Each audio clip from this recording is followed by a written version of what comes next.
Senior वज़ीर सिंध शर्जील इनाम मेमन ने कहा कि मुल्क को अमन का गहवारा बनाना हम सबकी तरजीह है। वतन का दिफा मजबूत हाथों में है। शहदा हमारे माथे का झूमर हैं। वो कराची में वज़ीर आला हाउस में कौमी पैगाम अमन कमेटी के साथ न्यूज़ कॉन्फ्रेंस में गुफ्तगू कर रहे थे। यही है कि हम सब ने मिलकर जो है अपने इस मुल्क को अमन का गहवारा बनाना है। पाकिस्तान वो मुल्क है जिसने हमेशा मजहबी हमांगी को फरोग दिया।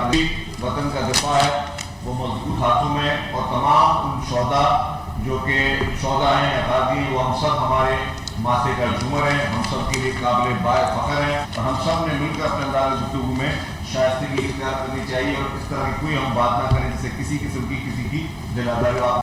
वज़ीर सिंध शर्जील इनाम मेमन ने कहा कि मुल्क को अमन का गहवारा बनाना हम सबकी तरजीह है। वतन का दिफा मजबूत हाथों में है। शहदा हमारे माथे का झूमर हैं। वो कराची में वज़ीर आला हाउस में कौमी पैगाम अमन कमेटी के साथ न्यूज़ कॉन्फ्रेंस में गुफ्तगू कर रहे थे। यही है कि हम सब ने मिलकर जो है अपने इस मुल्क को अमन का गहवारा बनाना है। पाकिस्तान वो मुल्क है जिसने हमेशा मजहबी हमांगी को फरोग दिया। वतन का दिफा है वो मजबूत हाथों में, और तमाम उन शोदा जो कि शोदा हैं अकादी, वो हम सब हमारे माथे का झूमर हैं, हम सब के लिए काबिल बाय फ़ख्र हैं। और हम सब ने मिलकर अपने अंदाज़ गुफ्तगू में शाइस्तगी इख्तियार करनी चाहिए और इस तरह की कोई हम बात ना करें जिससे किसी किस्म की किसी की दिलादारी।